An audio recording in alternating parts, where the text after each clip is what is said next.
8th class. आज से हम सोशल स्टडीज़ वाली बुक स्टार्ट कर रहे हैं, ठीक है। और ये हम करेंगे जो एनसीईआरटी का सिलेबस है उसके अकॉर्डिंग, ठीक है। तो एनसीईआरटी का 8th क्लास का जो सिलेबस है उसके अकॉर्डिंग सोशल स्टडीज़ में टोटल 3 बुक्स हैं। कौन कौन सी हैं? Resource and development, social and political life and our past, ये 3 बुक हैं, ठीक है। सबसे पहले हम स्टार्ट करेंगे social and political life, okay. तो सोशल एंड पॉलिटिकल लाइफ के अंदर जो आपका फर्स्ट लेसन है वो है द इंडियन कॉन्स्टिट्यूशन, ओके। और ये जो स्क्रीन के ऊपर आपको बुक दिखाई दे रही है ना, ये एनसीईआरटी की ही बुक है, ठीक है। जो आपका फर्स्ट लेसन क्या है? The Indian constitution.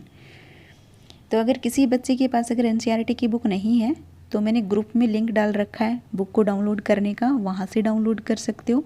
अगर किसी बच्चे से डाउनलोड नहीं हो रही है तो आप मुझे व्हाट्सएप पर मैसेज कर देना, मैं आपको पीडीएफ फॉर्मेट में भेज दूँगी, ठीक है। तो अब हम स्टार्ट करते हैं first lesson the Indian constitution, okay. क्या होता है इंडियन कॉन्स्टिट्यूशन? इसको समझने के लिए, इंडियन कॉन्स्टिट्यूशन लेसन को समझने के लिए हमें 3 बेसिक कंसेप्ट के बारे में पता होना चाहिए, तभी हम इंडियन कॉन्स्टिट्यूशन का जो लेसन है उसको अच्छे से समझ पाएंगे, ओके।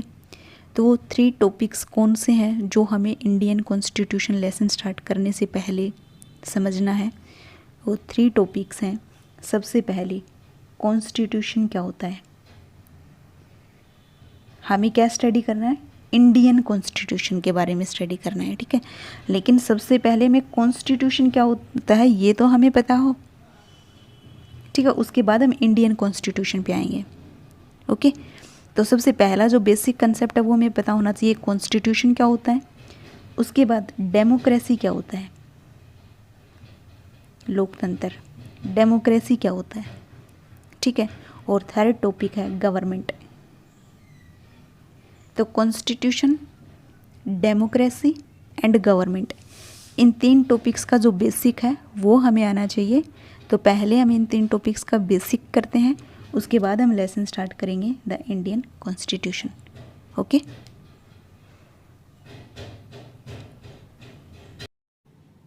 तो हम अब एक एक करके स्टडी करते हैं, ठीक है।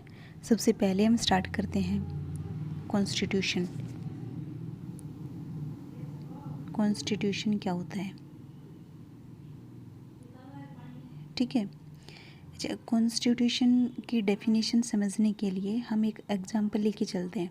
एक एग्जांपल से समझते हैं कि व्हाट इज़ कॉन्स्टिट्यूशन, कॉन्स्टिट्यूशन होता क्या है, ठीक है। एग्जांपल की हेल्प से समझते हैं, ध्यान से समझना।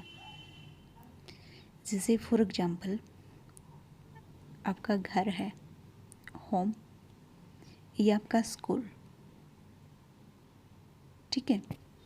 जैसे आपका घर है तो आपके घर के अंदर कुछ बेसिक रूल रेगुलेशन होंगे घर को चलाने के लिए, कि आपके घर में कुछ ऐसी कंडीशन होगी कि आप ये काम कर सकते हैं, ये नहीं कर सकते हैं। रात को आप 10 बजे से बाहर नहीं जा सकते हैं, पार्टी में नहीं जा सकते हैं, इस टाइम आना है, इस टाइम जाना है, ऐसी ड्रेस पहननी है, ये खाना है, ये नहीं खाना है, एटसेट्रा। इस तरह के हर घर के अंदर रूल एंड रेगुलेशन होते हैं, ठीक है। किसी भी घर को चलाने के लिए उस घर के रूल एंड रेगुलेशन होते हैं, उन रूल एंड रेगुलेशन की बेसिस पे वो घर चलता है, ठीक है। ऐसे ही अगर आप स्कूल का एग्जांपल लो, आपके स्कूल के भी कुछ रूल रेगुलेशन होंगे ना, कि आपको इस टाइम स्कूल पे आना है, इस टाइम जाना है। फर्स्ट बेल आपकी जो होगी वो इस सब्जेक्ट की होगी, सेकंड इस सब्जेक्ट की होगी, थर्ड इस सब्जेक्ट की होगी। आप स्कूल में क्या ला सकते हैं, क्या नहीं ला सकते हैं, ये सब रूल्स एंड रेगुलेशन स्कूल के भी होंगे, ठीक है। अगर स्कूल के रूल एंड रेगुलेशन ना हो तो कोई बच्चा कभी भी आए कभी भी जाए, कोई टाइम फिक्स नहीं होगा उनका, और या आएंगे ही नहीं अगर कोई रूल एंड रेगुलेशन ना हो तो, अगर बच्चों की मर्ज़ी पे ही छोड़ दिया जाए तो, जैसे आजकल हो रहा है, ठीक है। तो कहने का मतलब क्या है, कोई भी इंस्टीट्यूशन हो, कोई भी संस्था हो, वो चाहे घर हो, स्कूल हो, कंपनी हो, कोई भी हो, उसको चलाने के लिए कुछ ना कुछ रूल्स एंड रेगुलेशन होते हैं, उनकी बेसिस पे ही वो इंस्टीट्यूशन, वो संस्था चलती है, चाहे वो घर हो, स्कूल हो, कुछ कोई भी इंस्टीट्यूशन हो, वो रूल एंड रेगुलेशन से ही चलता है। ठीक है, रूल एंड रेगुलेशन नहीं होंगे तो वो ज़्यादा दिन तक चल नहीं पाएगा। ठीक है, तो अगर आपको एक सिस्टेमेटिक तरीके से अगर किसी इंस्टीट्यूशन को, किसी ऑर्गेनाइजेशन को चलाना है तो उसके लिए आपको रूल एंड रेगुलेशन चाहिए। समझ में आया इतना? ठीक है, दूसरी चीज़, पहली तो ये कि आपका घर हो, स्कूल हो, कंपनी हो, कोई भी हो, उसको चलाने के लिए रूल्स एंड रेगुलेशन की ज़रूरत पड़ती है। ठीक है, सेकंड थिंग इज़ दैट कि आपके घर में आपके ही रूल एंड रेगुलेशन चलेंगे ना। ये तो नहीं है कि आपका जो नेबर है, आपका जो पड़ोसी है, वो आके आपके घर के रूल एंड रेगुलेशन बनाएगा। आपके घर में आपके घर वालों के रूल एंड रेगुलेशन चलेंगे। समझ में आया? पहली चीज़ ये कि कोई भी इंस्टीट्यूशन होगा वो रूल एंड रेगुलेशन से चलेगा। दूसरी चीज़ ये कि वो उस इंस्टीट्यूशन के या उस घर के या उस स्कूल के रूल एंड रेगुलेशन कौन तय करेगा? उसके मेंबर। आपके घर के रूल एंड रेगुलेशन आपके घर के मेंबर तय करेंगे। आपके मम्मी पापा, आपके दादा दादी, आपके भाई बहन, ये सब मिलके तय करेंगे। कोई पड़ोसी आके नहीं करेगा तय कि आपका घर नहीं। मैं ये कहता हूँ कि आपके घर में ये रूल एंड रेगुलेशन है तो आपको यही काम करना पड़ेगा। कोई पड़ोसी नहीं कर सकता है। आपके घर में आपके ही रूल रेगुलेशन चलेंगे। समझ में आया?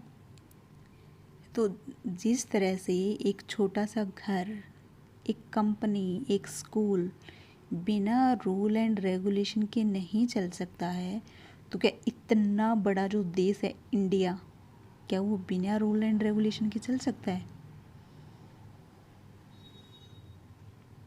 आप खुद सोच के देखिए, जब एक घर बिना रूल एंड रेगुलेशन के नहीं चल सकता है तो इतना बड़ा जो देश है इंडिया, जो जहाँ पे 130 करोड़ की पॉपुलेशन है, जनसंख्या है, क्या वो बिना रूल एंड रेगुलेशन के चल सकता है?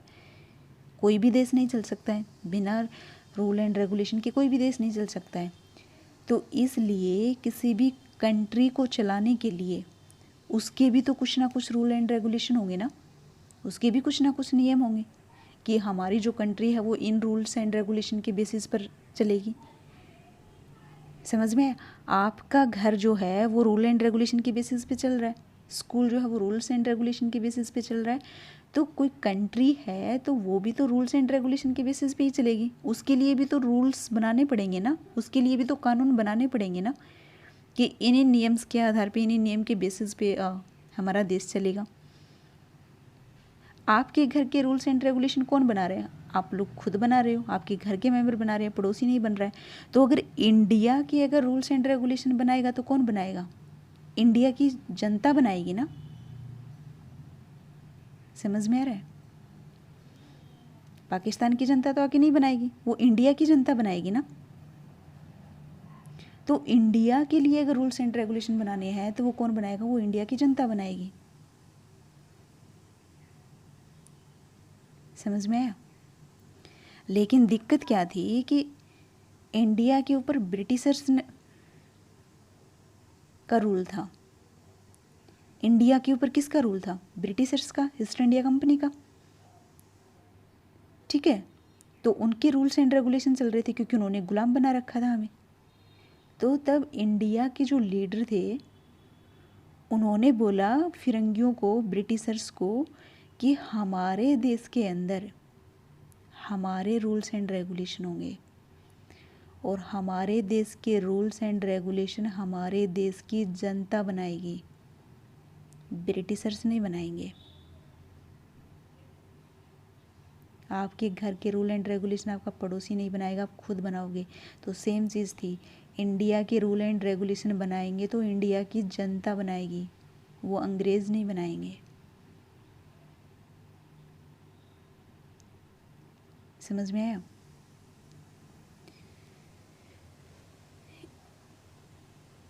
एक चीज़ का ध्यान रखना,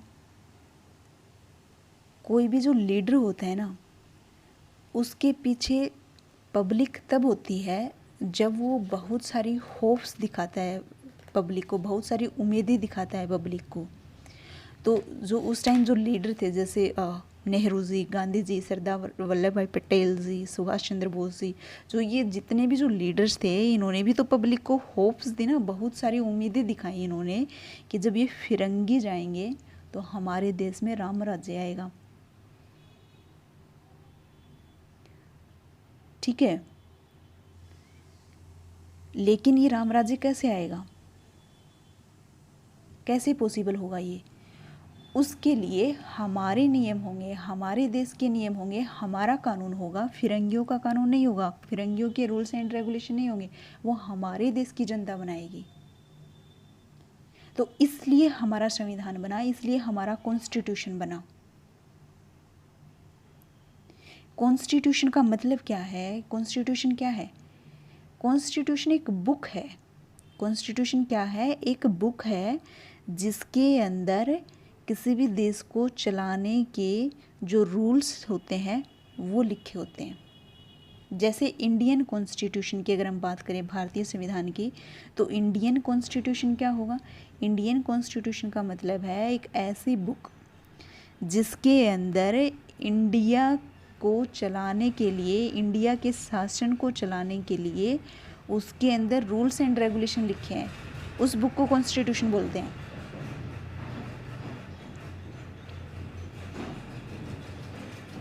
समझ में आया?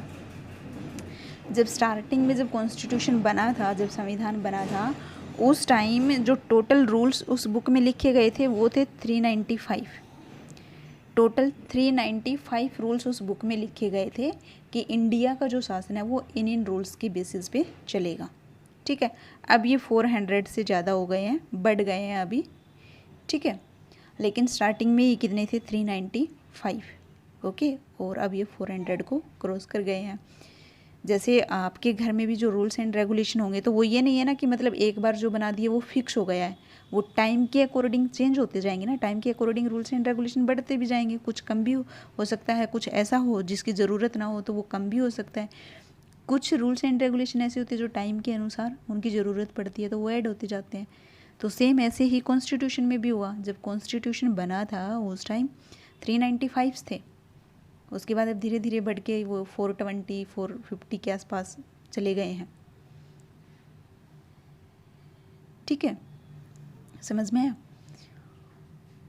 तो बेसिकली कॉन्स्टिट्यूशन क्या है? What is constitution? कॉन्स्टिट्यूशन क्या है? कॉन्स्टिट्यूशन एक ऐसी बुक है जिसके अंदर किसी भी कंट्री के शासन को चलाने के लिए रूल्स लिखे होते हैं, उसको कॉन्स्टिट्यूशन बोलते हैं।